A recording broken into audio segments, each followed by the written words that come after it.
Good afternoon. Thank you for joining us for our webinar, A Quick and Powerful Framework for Validating New Technologies. My name is Ryan Reed, and I'm with BioNB.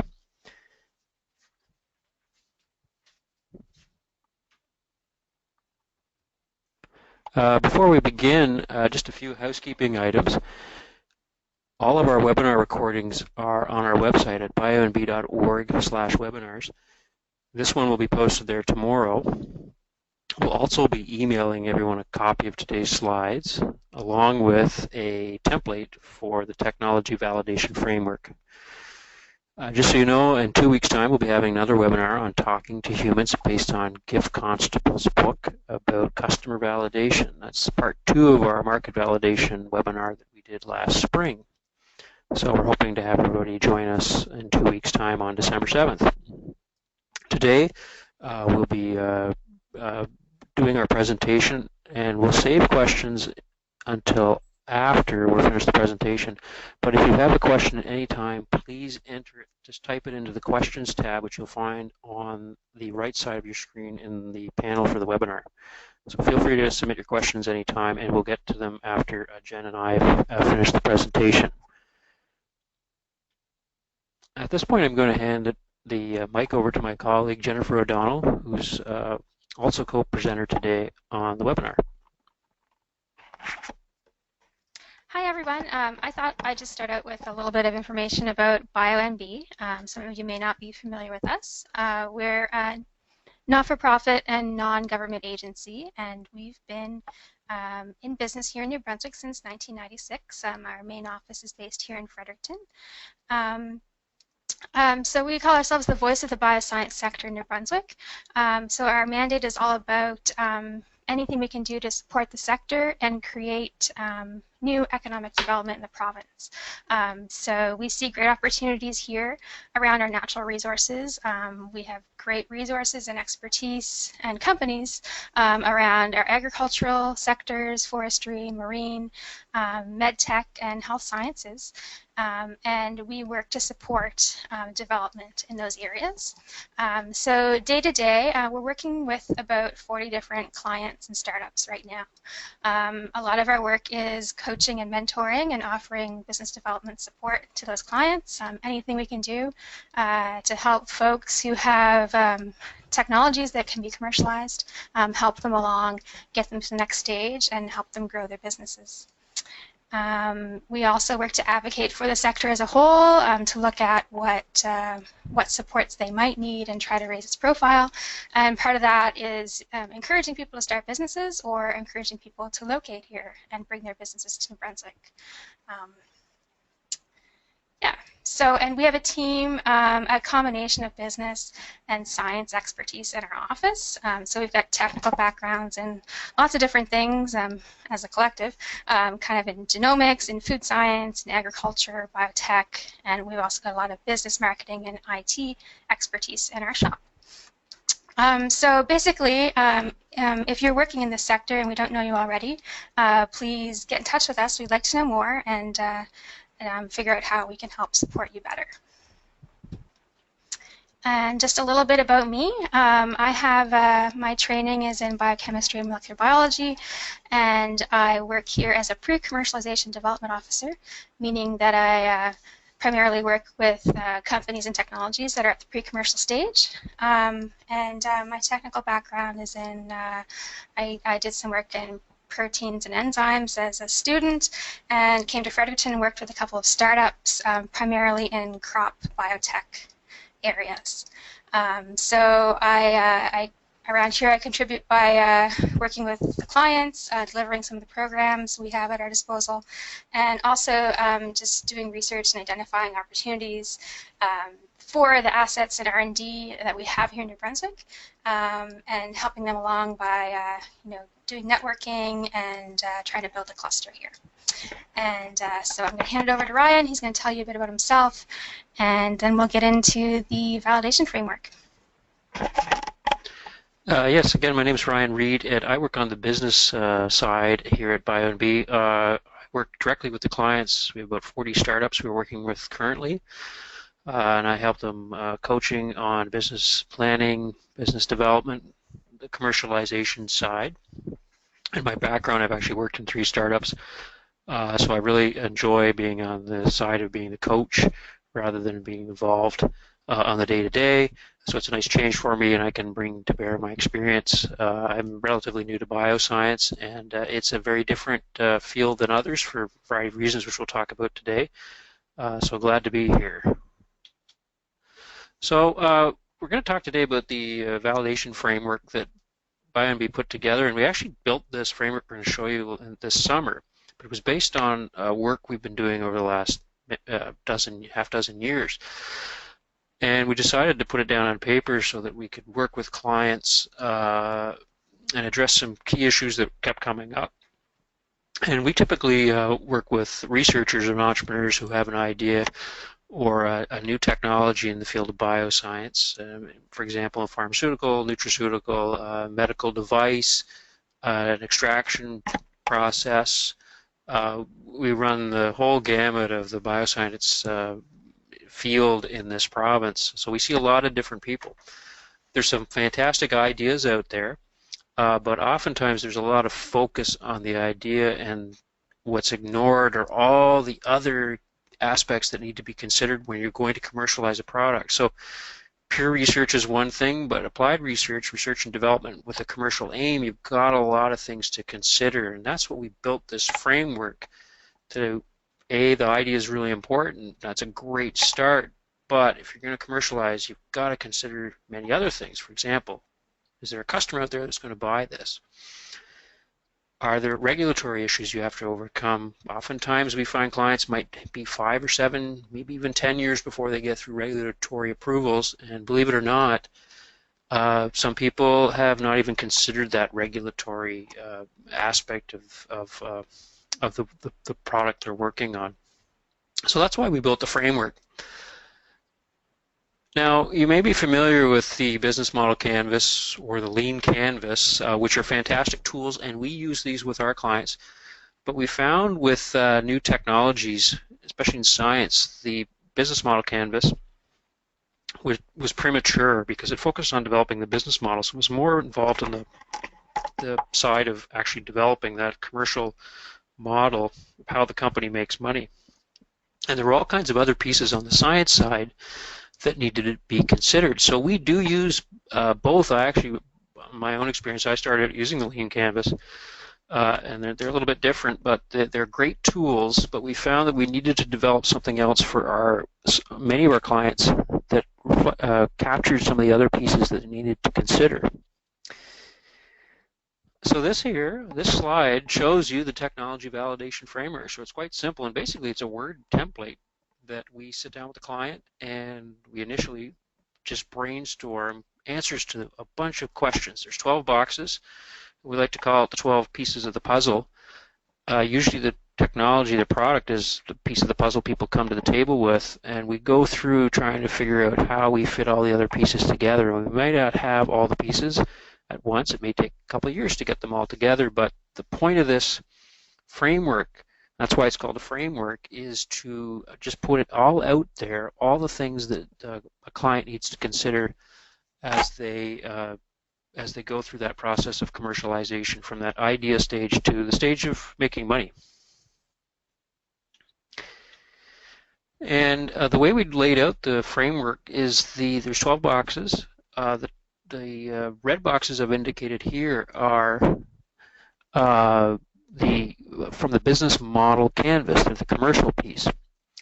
For example, the problem that the technology is solving in the marketplace is a key one, and who your customers are. So those are borrowed from the canvas. But we also added the 6 boxes circled here in the green on the science side. So for example, IP, protection, intellectual property, regulatory, and proof of concepts. The idea here is to give the entrepreneur, the researcher, a grounding in the puzzle pieces they have to figure out.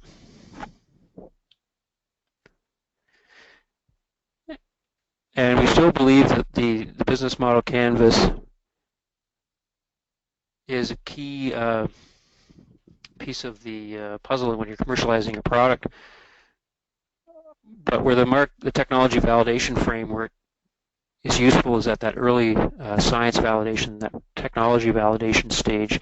If you think of the time arrow at the bottom as the continuum from which the company passes through, the framework is often what a client will start with, and they'll move towards using the business model as they move into that commercialization stage. So there's two aspects. There's the product validation uh, phase, and there's the market validation phase. Now, that doesn't mean that both of these tools can be used in parallel or that you could switch back and forth. It just depends. This is like any startup, is an iterative process. So the framework, again, we're going to send this out as a Word templates, and we're going to go through an example here to explain how it all works. We have clients, like I said, we sit down with the client and do an initial brainstorm and identify the key areas that need to be worked on. Clients have printed this out like the business model canvas and hung it on the wall and used sticky notes as they've iterated over time. This is not designed to be the plan from the get-go. It's to capture information and update it as you progress through that commercialization journey. We've had clients who use it in Google Docs. We've imported it into Google Docs so that they can share it, and this lets everybody remain on the same page. So we've been using it for the past 4 or 5 months with our clients, and we've had great success with highlighting the pieces that people need to work on. So at this point, Jen's going to go through an example of a client that kind of mimics what we often see and demonstrate how we actually use the framework. Thanks, Ryan. So yeah, we came up with a fake company, kind of just imagine a technology as a concrete example to work through the different boxes in the framework and try to explain to you how we see them and how we fill them in and how it's useful. So the fake company we came up with is called Seafoam Materials. So they developed a really exciting technology. They were all about algae and what they could do with seaweed and kelp and things like that. So they developed a process. Just imagine a big piece of equipment that you feed seaweed in one side, and out the other side you get amazing biomaterials with tons of applications that everyone wants. So basically they engineered some piece of equipment that is going to process the seaweed into some kind of really concentrated sludge, and then another piece of equipment is going to convert that sludge into materials like foams and packing peanuts, styrofoam, cushions in furniture, all kinds of things. So they think this is an amazing technology. It's got tons of useful things about it. They think the economics work out. They've done it at a pilot stage in their lab. They're looking to scale up, and we really want them to go through this framework and make sure that everything they've planned out seems sound and what they need to address to keep on going. Oops. Okay, so starting on the framework in the top left-hand corner, this is a bit of a repeat what I already said. This box is all about the technology. So what is your product? What is your technology? What are its features? What does it do? And it's really important to think about whether it's novel.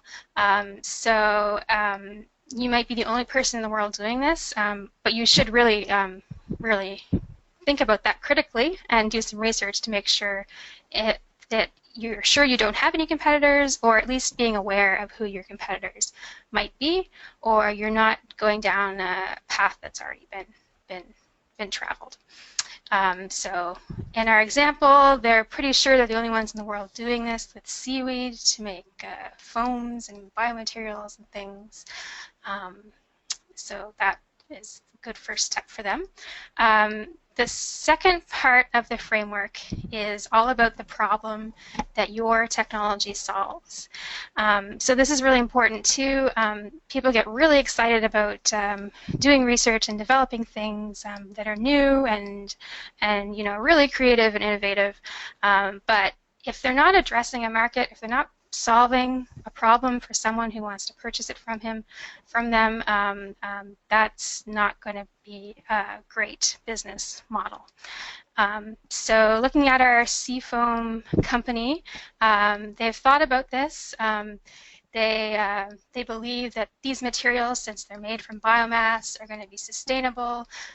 They're going to replace some products that are out there that are made from, petroleum products. So that's a great thing.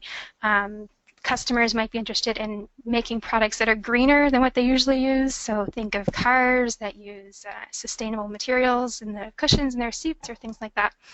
And the other problem they think they have an advantage on is just that they have this great technology to remove all this water weight out of seaweed and process it and make these great biomaterials. So they think they have an advantage there that no one's ever done this kind of thing before. So the third thing we look at in the framework is who their possible customers were. I think you're going to do this one. Yes, this is a really important one. When you're commercializing a product, you want to understand that you actually have somebody who will buy your product.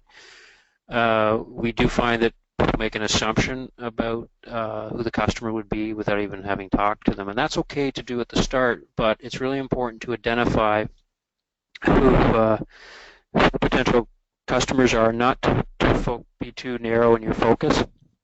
We try and ask clients to consider customers in other industries, other potential applications, for example, platform technology that could be used in different applications. So this is a really important one, and it will evolve over time. So the key message here is it's okay to make an assumption at the start, but you're going to have to validate this over time. And this is more a part of the business model canvas, but we do want people to make sure that they do consider the commercial aspect right from the get-go.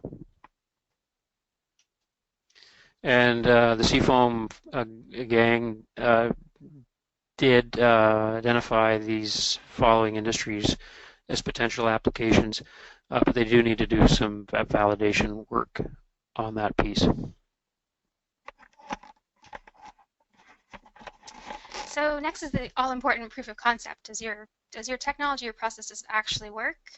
Does it make sense? Can you actually do it in the real world or produce your product? So you really need to think about all the steps that go into this, all the partners you need, which we'll get into that later. But you either need to have done it already or have a solid plan on how you're going to prove your technology works. So for the Seafoam company, they've made good steps in their proof of concept because they've actually done it in the lab. They've taken several times, they've taken 100 pounds of seaweed and converted it to a bunch of products. They've had those products tested. They think that they don't have any toxins in them. They're nice and, they have great properties for industry. So at least the proof of concept is there. And we'll talk a bit later about actually scaling up those kind of things. Next is product development. So what is your plan to develop the product? Maybe you've made a prototype, but how are you actually going to develop this into the scale you need to address the market that you want to address? In this example is a little bit different because it's kind of, they're making a product, but they're also making the equipment to make the product. So these guys, they have drawn up some plans for the next scale up of their technology, and they think there's some stuff out there that can be modified. It's already available, but can be modified to use to make their biomaterials. You also have to think about production inputs. So whatever it is you're making or providing, can you actually secure the ingredients you need, the materials you need, the equipment, the facility, all of those kinds of things. And does it make sense? For the scale you want to do, can you actually, whatever you need to feed into the system, can you secure enough of it? So that's important. So going back to the beginning, it's really cool to have these technologies, but you need to think of the practical ways that you're actually going to commercialize it. So these guys have given it, for the seaweed example, they've given it a lot of thought. They've talked to some people who could supply them with the biomass they need, and they think the rest of the ingredients they can get. So they've made some good progress on that. I alluded to this earlier, scalability is a big thing, especially when you're talking about processing and engineering questions. So it's one thing to do it on a small scale, but can you really scale it up? Is it economical to scale it up? And it's kind of like baking a cake. You know, baking a small cake works every time using the same recipe, but if you multiply that by 10, sometimes the cake just doesn't turn out. So there's a lot of work in there to decide whether your process is going to be scalable. And in talking to these fake clients at Seafoam, they really haven't given this much thought. I mean, they've done it on a small scale, but the rest of that is unknown. So that will be, we'll talk about that a little bit later in terms of coming up with a plan for them for their next steps.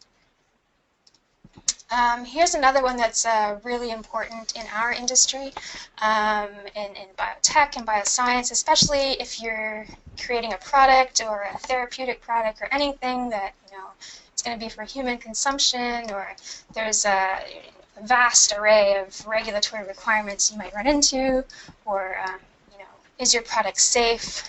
Are you allowed to produce it? So you really need to think about whatever market you're going into, what approvals are needed. A lot of the time, if your product is something brand new, the regulators might not even know how to handle you, where to send you and who to talk to. So this can be a big hurdle. It can take a lot of time. It can add a lot of time to product development and getting your technology out there.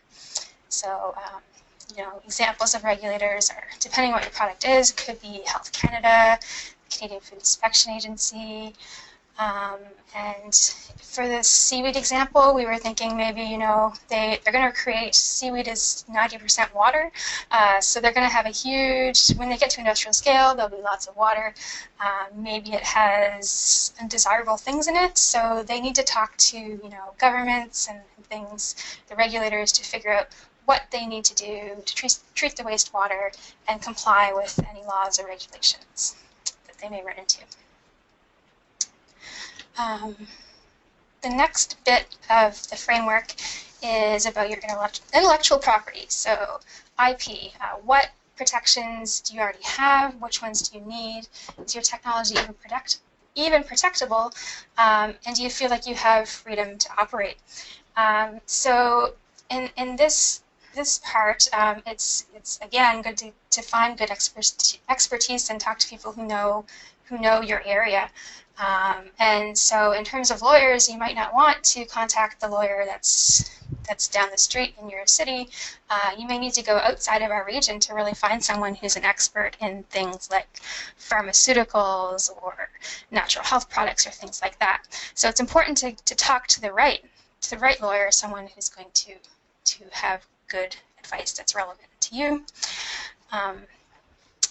So in our example, they hired a lawyer, they did a patent search, or a law firm did the patent search, and they're pretty confident that they do have freedom to operate. They're not infringing on anyone's IP. It's important to think about all the people you talk to. So these guys talk to, you know, companies that are going to supply them with seaweed, and then all these different technologies are customers, like in the automotive industry or the food industry. So in talking to them, you're really disclosing a lot of information about your technology, and since those partners are already in your, you know, in your area, it's important to have agreements in place so they don't steal what you're doing, or well, it's not even stealing if it's not protected, but you really want to maintain protection on the intellectual property you've generated. So these guys were good. They drew up some non-disclosure agreements and made sure that they signed them before they disclosed the real nuts and bolts of what they were doing.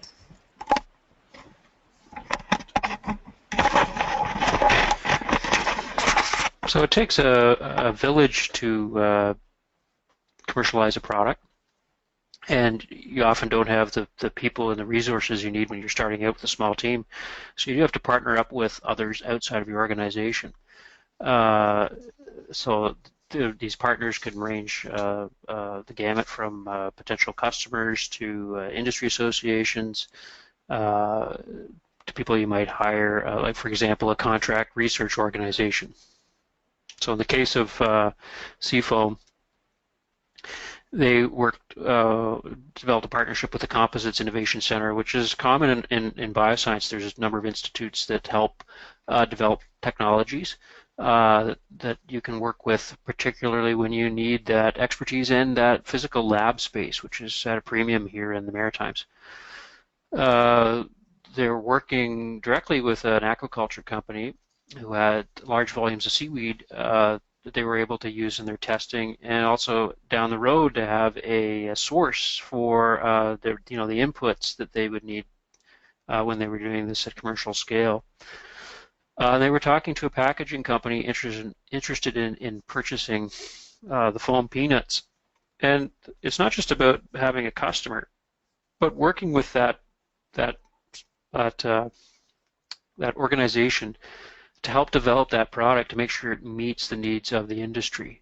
So this is key at early stages to get involved and not just focus on the research side, but to really make it practical. And you don't want to end up launching after 3 or 4 or 5 years of work a product that nobody wants. It's not exactly tailored to the problem in the marketplace. And in this example, they hadn't had any or very little discussion with potential customers in other markets or industries. So it was important to start that process at the beginning to make sure that you were developing a technology. And I was talking to a client, one of our actual clients, about that they said that was a really important. They're going through that research phase from a really early stage, but they want to really be discussing with potential end users, even though they're 5 years down the road, to make sure they build something that's actually wanted in the market. Related to key partners is key resources. So when you think of resources, think of money, think of human resources, think of physical plant. So for example, a laboratory space, which is a common problem our clients have, finding equipment, because often it's expensive, finding people, and funding. And funding can be government money for research and then investment funding down the road. So our guys, which is common, they were able to get some interns to do some R&D through a government program. They set up an advisory board, an informal board of advisors, and this biomaterial researcher is not based here in Atlantic, Canada, but they're in Oklahoma. And they are helping the team. And interesting that they identified NBIF as a potential investor, but when we asked them, they hadn't spoken to NBIF. So that was one thing we highlighted, that you want to be able to, you can't make assumptions. And NBIF is the New Brunswick Innovation Foundation, so they invest at later stage than R&D and at earlier stages, depending on the program. But they need to have that conversation with NBIF. So we highlighted that, and we'll come back to that in a moment. And finally, what we call economics, the 12th box, is really important because you want to determine what the market size is for your product, your technology. And you want to do that early. You want to make sure this is going to be worth your time. There's no point in doing something that has a $10 million market. And I worked on a project recently, not involved in BioNB, but they found that there just wasn't any market for this product, so they shelved the project before they pursued it too far. And you want to start thinking about profitability and what the costs are to do this. And again, it doesn't have to be perfect at the start, but you need to start thinking about these things and start figuring out how you're going to determine this, how you're going to prove this. So in this case, for Seafoam, they hadn't determined what the market size was. So they had no number.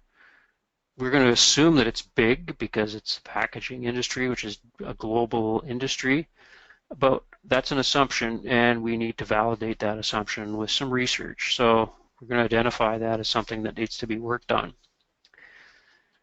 So some tips about using the framework. Again, it's a Word file. It's a template format. we sit down with the clients with a laptop around our table, and we just walk through each of the 12 boxes, and we just get down on paper their initial thoughts. We circle the outstanding to-dos. We do about a half a dozen of those, and then we make a plan for how we're going to shore those up. And this is an iterative process, so over time, you keep updating the framework as you learn more and gather more information. So it's not designed to be put in a drawer and forgotten about. It's a living document that's used throughout the commercialization phase. And as I mentioned before, we have clients who've printed these out on 11 by 17, hung up on the wall so everybody could see it. Use Google Docs to share amongst team members.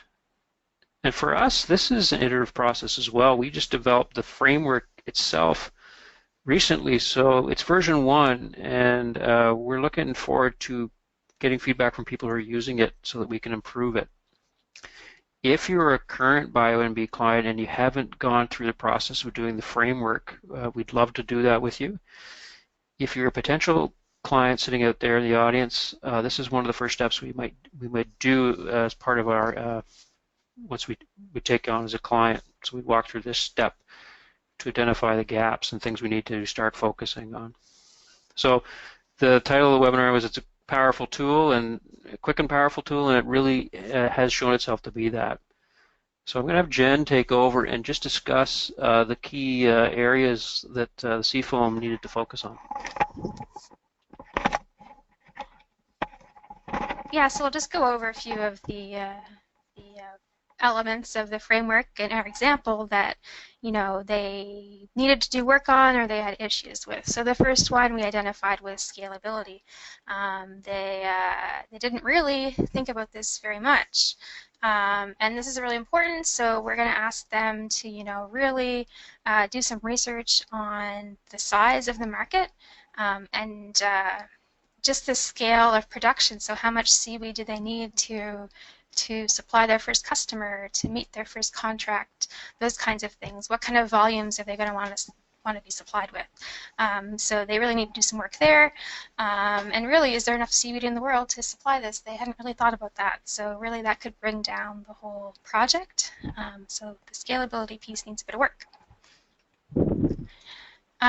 Next, we thought that they had some gaps in their regulatory and safety plans. So they figured, oh, we're just going to produce a bunch of water, but they really needed to talk to government authorities and people in the communities where they want to house these plants to think about what they're going to do with the wastewater or any other kind of waste streams that are going to come from the process. And on the partnership side, so they had really developed some great relationships with expertise, with some potential feedstock providers, but they really need to do more work, more talking to customers, more validating the market, and you know, talking to all different areas that might purchase this project. So all of those things in red kind of, you know, we can use to develop a plan to help them move along. And I hand it back to business. Yeah, so we had identified NBIF as someone they had made an assumption that they would get funding. So the next step for them was to contact NBIF to see if they could make a meeting. And we recommend this just to so they can get an understanding of what NBIF is looking for, because they, you know, they are looking at the commercial aspect. The technology is wonderful and all this, but they need to see that there's a market and there's a return on investment opportunity here. So it's always good to have that meeting, understand what they're looking for. And finally, on the market size, we did say to they need to get a better understanding of the market size. To understand what the potential here was. And the other aspect was on the scalability, relates to the scalability piece of the puzzle. If it's a large market, is there enough capacity, is there enough inputs? So feedstock, is there enough seaweed in the world to support what they're trying to do here? So by understanding the market you know what the volumes are. And the other piece on the IP side is if your market is Asia or it's the United States, that you may have to adjust your IP strategy. You might not worry about patenting in Canada. You'll just go straight to the US. So all the pieces of this work together. So that's the presentation today, and we've had some questions come in. And if you have any more, just put them into the question box and we'll get to them. We're going to send a copy of the slides. We're going to send a copy of the framework, and we'll send a link to the recording if you want to share this with a colleague. The link there, if you click on it, it'll send you to a page to download a Word version of it, and we encourage you to start using it. Go ahead and use it. If you have any questions about the framework, you can contact me there. If you're a client that's looking to use it, do the same. And if you're a potential client, contact us as well.